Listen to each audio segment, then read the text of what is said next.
2025 September থেকে already অনেক শিক্ষার্থী আছে যারা অলরেডি তাদের অ্যাডমিশন লেটার JW202 পেয়ে গিয়েছেন এবং তাদের কিন্তু ভার্সিটিও কিন্তু অলরেডি ফিক্সড হয়ে গিয়েছে বা সিলেক্টিভ হয়ে গিয়েছে তারা কোন ভার্সিটিতে তারা অ্যাডমিশন নিচ্ছে এবং কোনটা নিয়ে তারা আগাতে চাচ্ছে।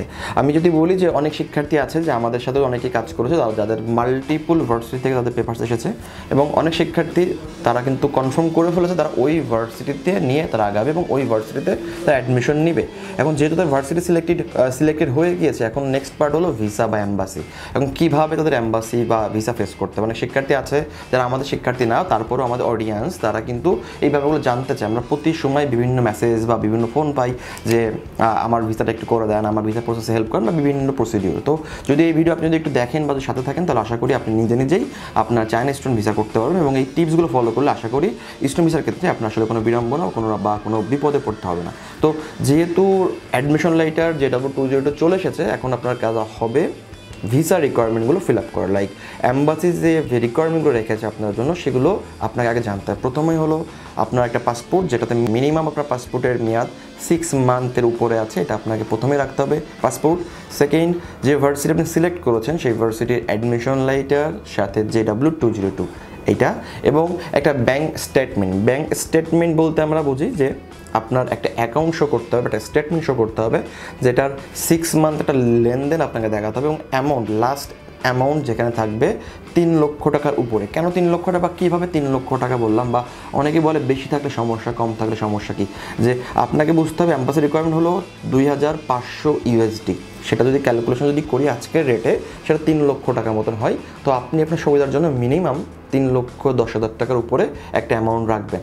এর নিচে আপনি যদি কোনো অ্যামাউন্ট দিয়ে যদি আপনি ভিসা অ্যাপ্লাই করেন সেটা অ্যাকসেপ্টেড হবে না। যদি আপনার স্টেটমেন্টের মেয়াদ যদি 6 মান্থ না হয় তাহলেও কিন্তু সেটা অ্যাকসেপ্টেড হবে না। আপনাকে মিনিমাম 6 মান্থের একটা স্টেটমেন্ট নিতে হবে।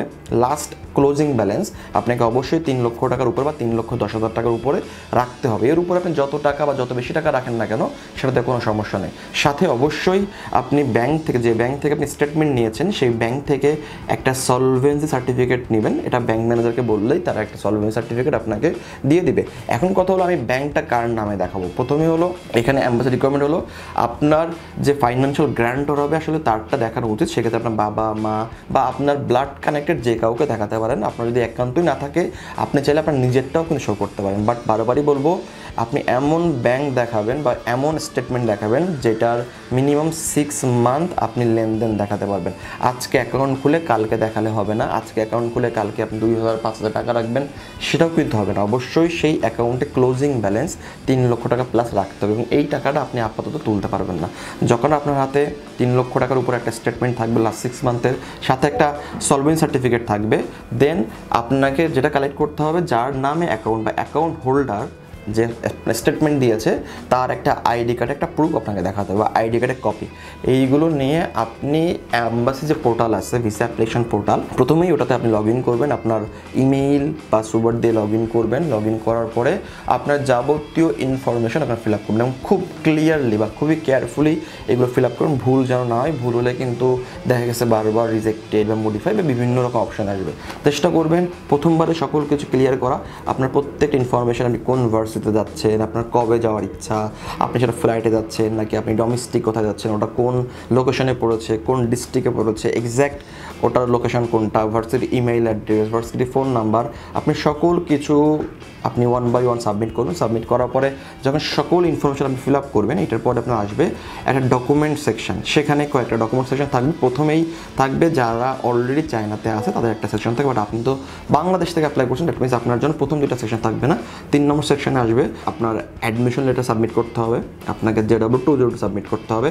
দেন আসবে আপনার ব্যাঙ্ক স্টেটমেন্ট সাবমিট করতে হবে, ব্যাঙ্ক সলভেন্সি সার্টিফিকেট সাবমিট করতে হবে এবং যার অ্যাকাউন্ট হোল্ডার তার একটা আইডি কার্ডের কপি সাবমিট করতে হবে।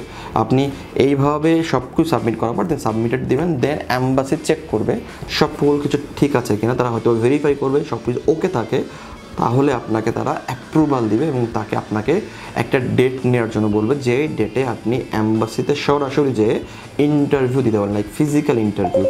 আগে অ্যাম্বাসিতে অনলাইন ইন্টারভিউ হতো, বাট লাস্ট ইয়ার থেকে অ্যাম্বাসিতে ফিজিক্যাল ইন্টারভিউ হতো, সেক্ষেত্রে অবশ্যই আপনাকে আপনার পাসপোর্ট বা যে যখন সাবমিট করেছেন এইগুলো নিয়ে অ্যাম্বাসিতে যেতে হবে। অ্যাম্বাসিতে নির্দিষ্ট দিন ইন্টারভিউ হওয়ার পরে একটা অ্যাপ্রুভাল দিবে, লাইক একটা পিডিএফ ডকুমেন্টস তারা আপনার ইমেল যে ইমেল দিয়ে আপনি অ্যাপ্লাই করেন সেখানে চলে যাবে এবং ওখানে অ্যাপ্রুভাল লেটার বলি আমরা। এই অ্যাপ্রুভাল লেটারটা পাওয়া মানে আপনার মোটামুটি ভিসা কনফার্ম, এবং অ্যাপ্রুভাল লেটারটা নিয়েই আপনাকে যেতে হবে বনানীর আরেকটা ভিসা অফিসে, যেখান থেকে মেইনলি ভিসা প্রোভাইড করবে। ওখানে যে আপনি যে নির্দিষ্ট ভিসা ফি আছে 6,790 টাকা, যেটা বর্তমানে ভিসা ফি, আপনি সেটা সাবমিট বা পেইড করবেন। পেইড করার পর ওরা আপনার পাসপোর্টটা জমা রাখবে এবং আপনাকে একটা ডেলিভারি স্লিপ দেবে যে আপনি কোন দিন ভিসাটা আপনি কালেক্ট করতে আসবেন। সেখানে মেইনলি ইমার্জেন্সি হলে 2 দিন পরে দেয়, নর্মাল হলে 3 থেকে 4 দিনের মধ্যে আপনাকে ডেলিভারি দেবে। আপনি নির্দিষ্ট দিন ডেলিভারি নিতে যাবেন এবং আপনি ভিসা পেয়ে যাবেন। এখন হলো টিপস, কী আপনাকে মাথায় রাখতে হবে, কী টিপস ফলো করলে আপনার জন্য ভিসাটা খুব কুইকলি বা সহজ হবে। অনেক শিক্ষার্থী আছে এই টিপসগুলো ফলো না করার কারণে ভিসা কিন্তু রিজেক্ট হয়। চায়না কিন্তু এখন ভিসা রিজেক্ট করে, তো এটাও কিন্তু সংখ্যাটা দিন দিন কিন্তু বাড়ছে। তো সেক্ষেত্রে আপনাকে প্রথমে মাথায় রাখতে হবে যে ইন্টারভিউ সব থেকে ইম্পর্ট্যান্ট ফ্যাক্ট। ইন্টারভিউ আপনাকে প্রশ্ন করবে, এই প্রশ্নগুলো আপনাকে খুব ক্লিয়ারলি জানতে হবে। যেমন হতে পারে আপনার হোয়াটস ইউর নেম, আপনি কোন ভার্সিটিতে যাচ্ছেন, সেটা লোকেশান, কেন ওই ভার্সিটি চুজ করেছেন, কেন আপনি ওই সাবজেক্ট নিয়েছেন, এবং আপনার স্কলারশিপ কেমন, স্কলারশিপ টাইপটাকে। আপনি যদি এই ব্যাপারে ডিটেলস ধারণা না থাকে তাহলে কিন্তু আপনি অ্যাম্বাসি থেকে আপনি কিন্তু রিজেক্ট হবেন। আর রিজেক্ট হওয়া মানে আগামী 1 বছর আপনি যতই ইন্টারভিউ দিয়ে অ্যাপ্রুভ হন না কেন আপনি আর ওই পাসপোর্টে ভিসা পাবেন না। দ্যাট মিনস চায়নাতে কিন্তু সুযোগ একটাবারই মাত্র, ভিসার সুযোগ কিন্তু একবারই। যদি আপনি ওই একবার সুযোগ মিস করে ফেলেন সামহাও, আপনি কিন্তু দ্বিতীয়বার কিন্তু আপনি আর অ্যাপ্লাই করে ভিসা নিতে পারবেন। অনেক শিক্ষার্থী প্রথমেই অ্যাম্বাসিতে যেয়ে তার ফেল আসে, লাইক তার ইন্টারভিউ ফেল হয়, সেভাবে আরেকবার অ্যাম্বাসিতে যাবো, আরেকবার যাবো, এবং তার দ্বিতীয়বার যখন যায় তার পাস হয়, কিন্তু যখন সাবমিশন করে, যখন হাতে পাসপোর্টটা পায় ডেলিভারির পরে, তখন কিন্তু রিজেকশন আসে, এবং রিজেকশন সিলটা ইম্পর্টেন্ট। তো দ্যাট মিনস আপনি কখনো ওই দিকে আগাবেন না, চেষ্টা করেন প্রথমবার সব কিছু ক্লিয়ার করে দেওয়া, সব কিছু ক্লিয়ার থাকা, এবং ব্যাঙ্ক স্টেটমেন্ট চেষ্টা করবেন ক্লিয়ার কপি আপলোড করা। যেহেতু ব্যাঙ্ক স্টেটমেন্টটা হাতে দেখার সুযোগ নাই, ওরা অনলাইন কপিটা দেখবে, লাইক আপনি যে স্টেটমেন্ট পাবেন সেটা স্ক্যান করে দেন আপনাকে পোর্টালে আপলোড করতে হবে। তো ওখানে যেন ক্লিয়ার থাকে, ডিটেলসগুলো যেন বুঝতে পারে। সম্ভব হলে পিডিএফ আকারে দেখবেন, পিডিএফ আকারে বর্তমানে আপলোড হচ্ছে, পিডিএফ আকারে দেখার পর দিলে ওরা ক্লিয়ারলি বুঝতে পারে। যদি এইভাবে আগান তাহলে আশা করি চায়না উচ্চশিক্ষার আপনার অ্যাম্বাসি ভিসা নিয়ে বা ভিসা পাওয়া নিয়ে কোনো জটিলতা আপনাকে ফেস করতে হবে না, এবং আপনি আপনার মতো করে, আপনি নিজের মতো করে চায়নাতে খুব সুন্দরভাবে পৌঁছাতে পারবেন। আশা করি চায়নাতে উচ্চশিক্ষা 2025 ইনটেক আপনার জন্য ভালো হোক বা শুভ হোক। ভালো থাকবেন। আসসালামু আলাইকুম।